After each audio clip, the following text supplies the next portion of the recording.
Kaixo eta ongi etorriak gaurko saiora. Gaur Topaguneko Oskar Zapata izango dugu hemen gurekin. Orain, has gaitezen besterik gabe eguneroko edukiekin. Gaurko komunikabidetako azalak aztertuko ditugu.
Oskar Zapata dugu hemen gurekin, Topagunetik. Kaixo, arratsaldeon. Arratsaldeon, bai. Zer moduz? Ongi, esan beharko. Orain, Topagunean, zertan zabiltzate lanean bereziki? Bueno, une honetan, Iruñi herrian segitzen dugu Mintzakide programarekin aurrera, 1000 lagun inguru batzen dira aste-aste, euskara praktikatzeko. Eta Euskal Herri mailan azpimarratuko nuke, badatorrela bigarren Euskaraldia, bigarren Euskaraldiaren bigarren edizioa, eta hori dana olioztatzen, orain jada lanean gaude, bai nolabait erakundeekin eta herri batzordeekin Euskal Herri osoan dana berriro aktibatzeko, eta, bueno, bigarren edizio arrakastatsua suertatzeko, egin behar dugun guztia egiten, edo egin ahal dugun guztia egiten. Berezeki bi gauza, bi frente horietan, beste 1000 frente ditugula jakinik. Azken finean, zuen helburua da euskara sustatzea, ez, Euskal Herri osoan? Bai, gure misioa edo, labur bildu izaniteke euskaltzaleak antolatzea erabileran eragiteko, ez? Eta hor sartzen den guztia sustatzen dugu. bai antolakuntza mailan, era guztietako antolakuntza sareak sustatzen ditugu, oso garrantzitsua iruditzen zaigu euskaltzaleak, gizarte gisa antolatua egotea, erabakiak hartzeko eta nolabait demostratzeko benetan badagoela bizi gogoa euskaraz benetan euskararen alde, bai. Eta bestean, hori da, gero proiektuak mota guztietakoak, baldin eta balio badute erabileran eragiteko. Eta nolakoa uste duzu dela egoera gaur egun? Bai erabileraren inguruan eta antolakuntzaren inguruan ere? Nik uste dut antolakuntzaren inguruan paradigma aldaketa bat gertatu dela, militatzeko moduan ere paradigma aldaketa baten aurrean gaude. Beste modu batez antolatzen da jendea, ez dio hainbeste inportantziarik ematen egitura zurrunei, eta gu horretan egiten ari garena da nolabait gure buruari egin genion galdera eta zen nolako egiturak behar ditu gaurko gizarteak nolabait antolatua egoteko. Bueno, askotariko aukerak daude eta guk hori guztia sustatzen ditugu. Ez dugu esaten bata edo bestea hobea den, baina bai oso importante iruditzen zaigu gizartea antolatua egotea erabakiak hartzeko, ez? Eta hori da pixkat antolakuntzaren inguruan egiten dugun, gogoeta. Eta euskararen erabilera nolakoa da? Euskararen erabileran nondik begiratu, bai? Egia da urratsak eman direla eta ematen ari garela, ez nahikoak, zailtasun garbiak daude, bai? Jakin badakigu, zailtasunak leku guztietan edo behintzak gogoetak planteatzen ditugun herri guztietan antzekoak izaten direla, hizkuntza ohiturak aldatzea bada gauza bat kosta egiten omen dela, bai? Gero badago beste mundu bat eta egia da ingurua guztiz erdaldun batean bizi garela, eta hor ez bagara konpaktatzen, ez bagara pixka bat biltzen, eta ez badugu guk indarra egiten, nekez izango gara nor urratsak emateko, bai? Eta zentzu horretan, ikusten dira aukerak, bai? Aukerak modu antolatuan eta nolabait gizartea aktibatzen den heinean eta kontzientzia hartzen den heinean erabilera dela gakoa, egin behar duguna dela erabiltzea euskara, bai, ahalik eta gehienetan, aukerak hori ongi transmititzen baldin bada eta jendeak ongi hartzen baldin badu, aurrera egiteko badaude, baina bidegurutze batean gaude. Hori egin ezean, atzera egiteko arrisku handia dago. Baina azken urteetan esango zenuke egoera hobetu dela?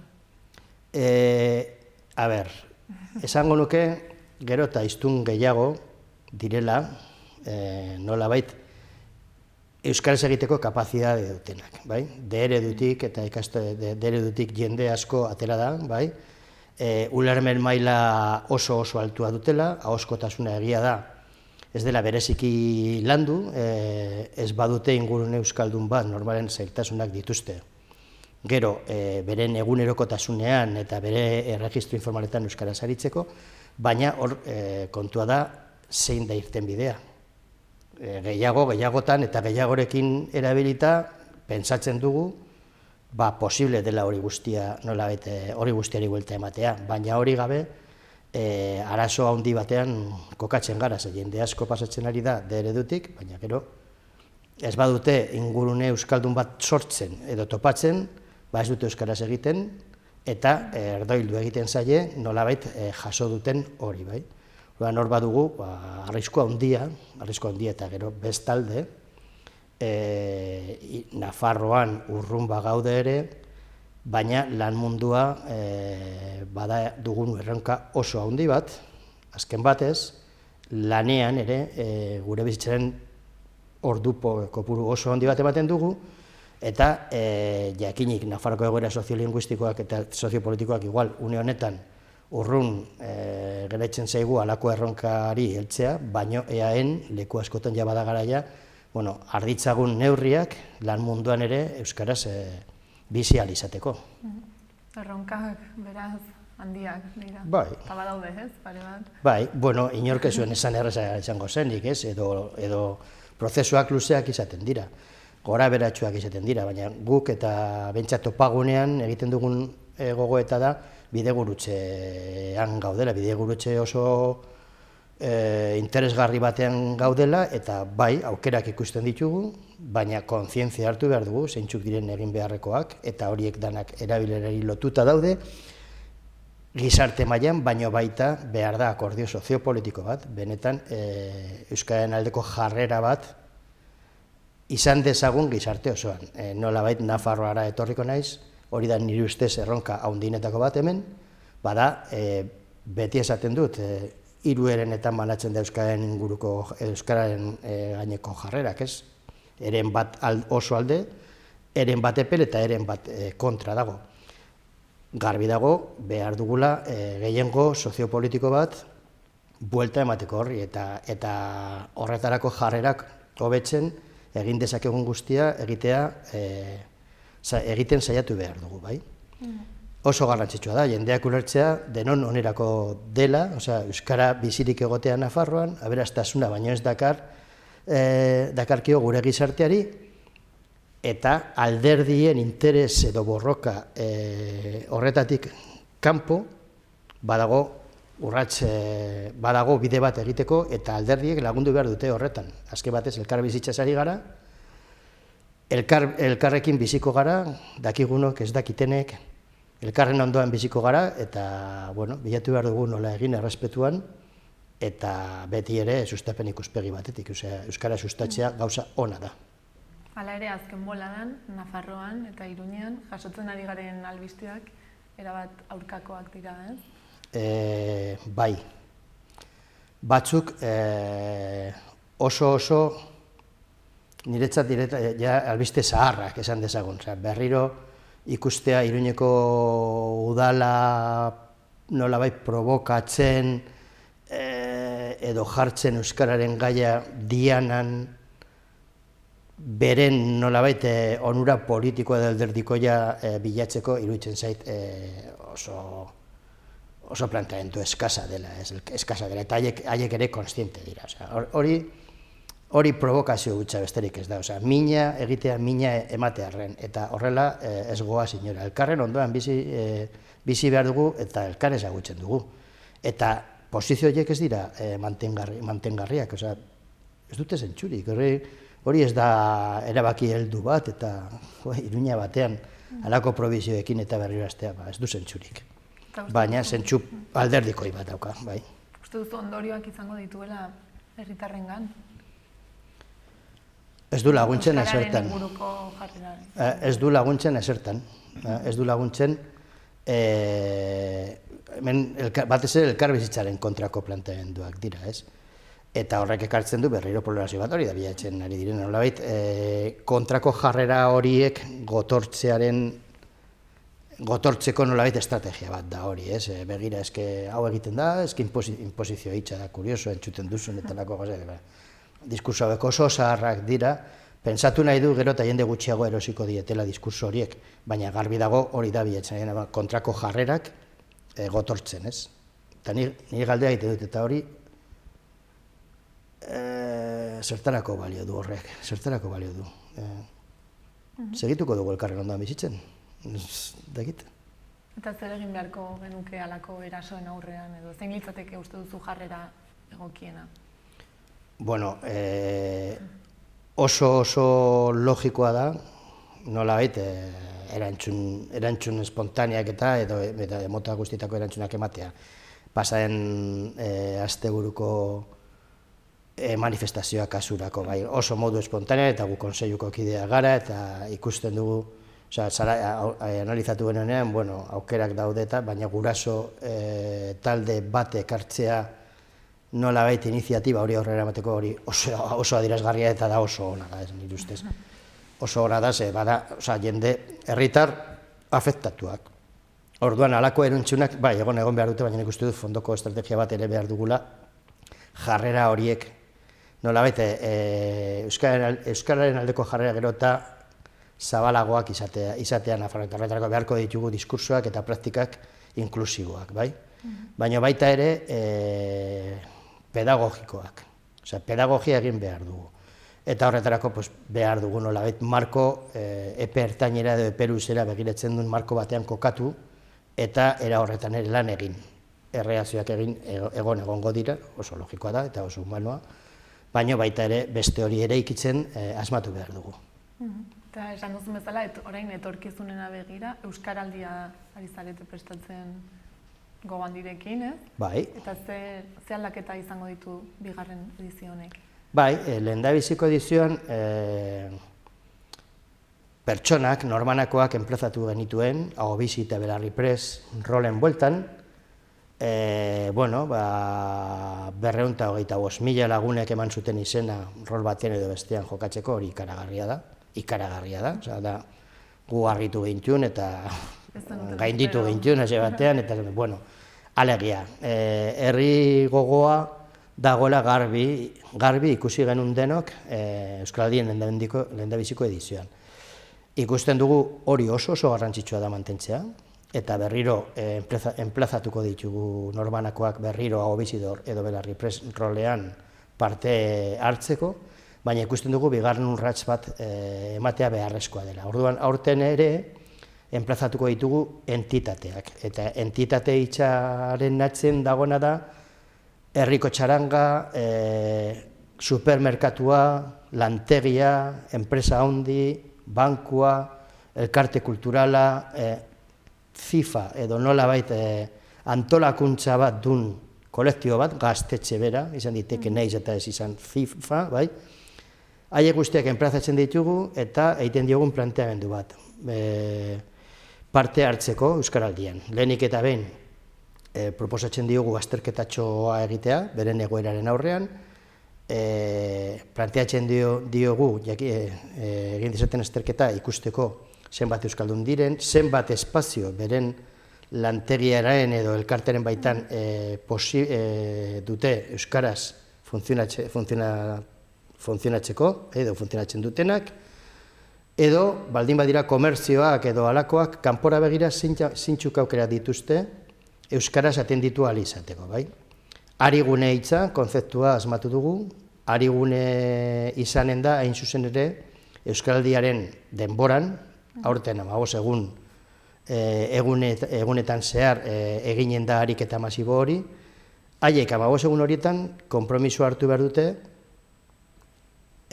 bai barrura begira ahal dutenek hariguneak sortzeko, edo identifikatzeko baldin dute, eta babesteko 15 egun horietan, eta kanpora begira lan egiten duten entitatei bermatu behar dute 24 orduetan agertzen diren euskaldun hori atenditua izanen dela euskaraz, bai?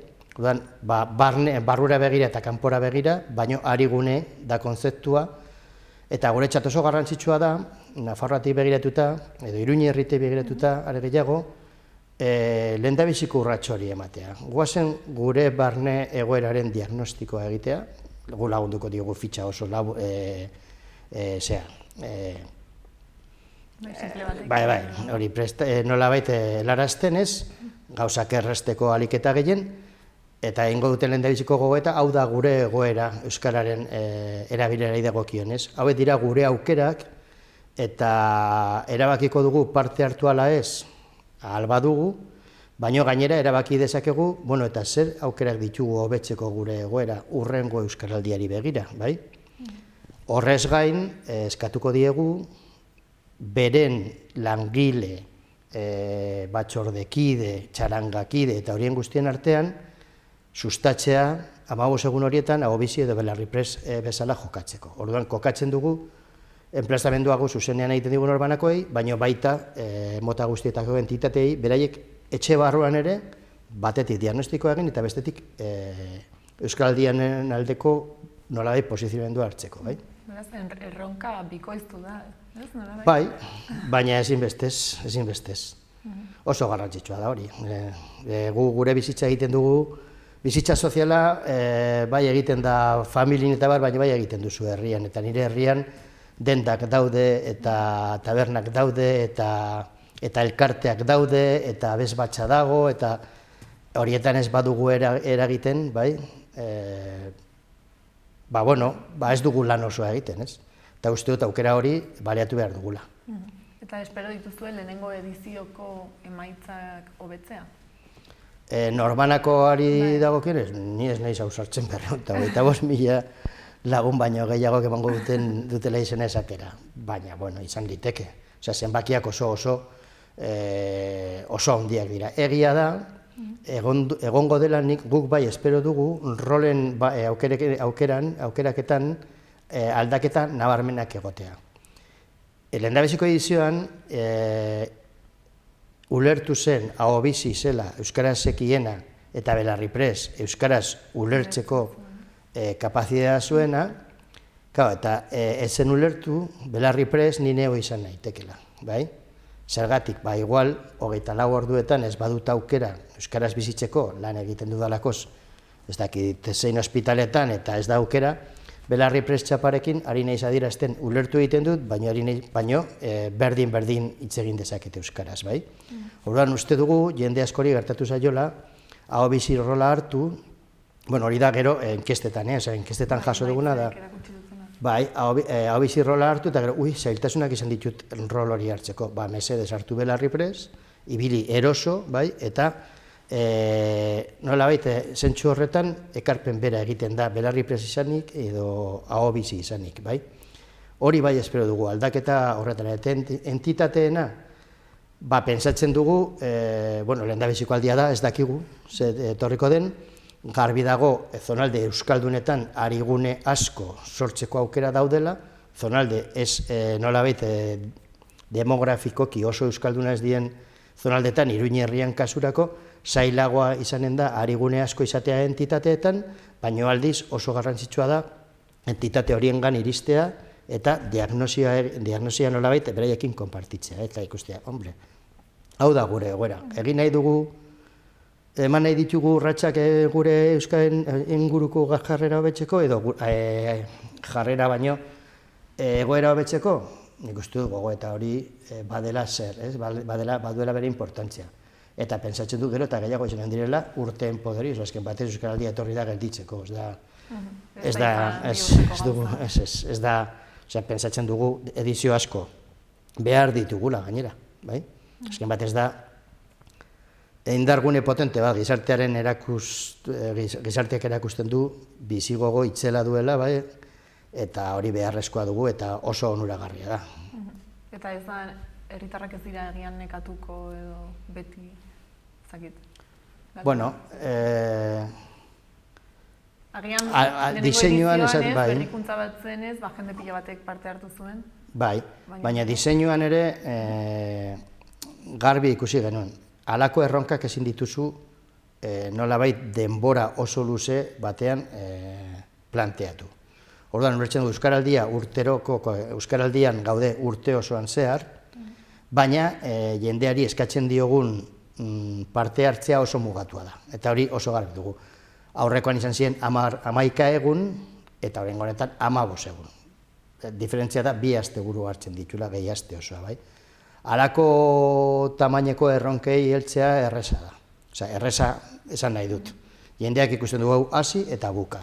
Baina Euskaraldia batzordeak lanean daude herrietan urte osoan zehar, bere gauzak egiten eta bere nolabait jarduerak aurrera eramaten, eta horiek bai daude ja nolabait urte osoko jarduera batean, baina gero ariketa masibo hori kokatzen dugu denbora oso mugatu batean. Non ikusten dugu, jendea kapasa sentitzen dela eta ez duela ikusten zama, edo ez duela ikusten bere bizitzan gehiagizko esfortzua eskatzen dira aldi berean, 15 egun eginda, gogoeta hor gelditzen da. Eta 16garrenean, eta 17garrenean, orduan, ondo, egin dezakete urte osoan zehar, baina da, ari gara, hau da entrenamendu bat. 15 egunetan, egoera babestu batean, egiten dugun ariketa hori, jakina, gure naia eta gure gonbidapena da urte osora zabaltzea, baina mugatu dezagun denboran, behintzat, gizarte osoari egiten diogun enplazamendua, une honetan. Eta gero behin emaitzak ikusita ez, eta edizioa nola doan, planteatuko dira erronka berriak? Bai, berrikuntza eskatuko digu edizio, bai. Hombre, ikasi dugunen dabizikoa da, 2 urte eman behar ditugula J. Fuego lanean, ariketa masiboa nolabait antolatu ahal izateko. Osea, 2 urtetik behin kokatuko dugu halako ariketa masiboa, 15 egunekoa, 11 egunekoa, entitatei enplazamendua, baina behar ditugu 2 urte horiek, ikusten dugu, nola ibiltzen gara eta ezinbestekoa da. Eta gero esaterako dagoeneko irekita dago izena, entitateek izena eman dezaten, orain eta ekaina bitarten, bai?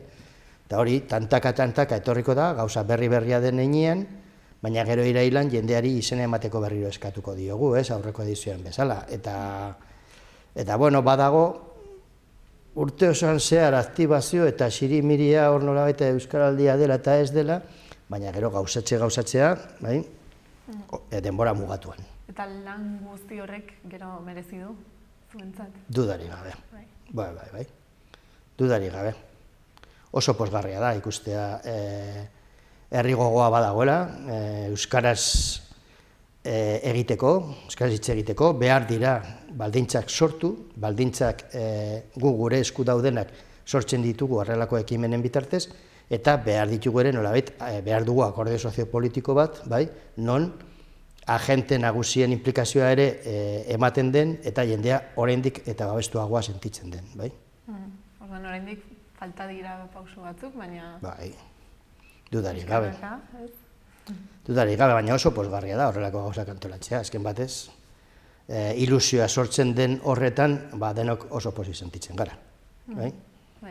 Ez dakit beste zerbait gehitu nahiko zenuken, ala besterik gabe, aipatu duzun bezala, entitateek izen eman dezaketela. Bai. Eta gero, irailean beste guztiok.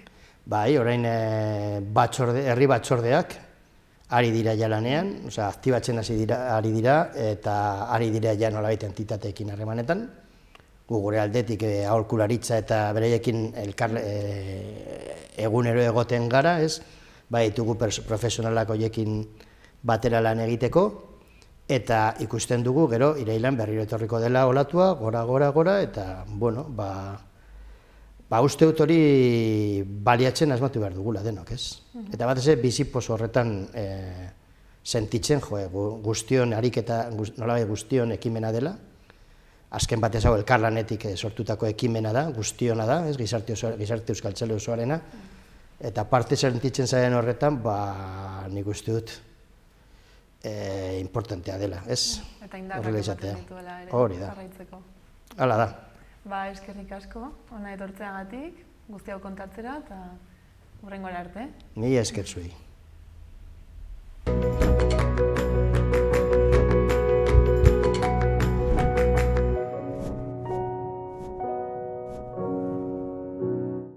Errepasatu dezagun orain aste hontako agenda. Aste osoan zehar punto de vista jaialdia ospatzen ari da, eta honen barne, larunbatean 4:04 Baluarten, Oskar Alegriaren Zumikiri dokumentala ikusteko aukera izanen da. Ventura Ruiz ipuinkontalaria egonen da Artikako liburutegian. Berdin zait zein koloretakoa den saioarekin arratsaldeko 6etan. 8etan Atarrabian Bardoen bertsolari txapelketako saioa egonen da. Larunbatean, goizeko 12etan, Merkader Eskarrikatik abiatuta, Iruñean kantuz ospatuko da.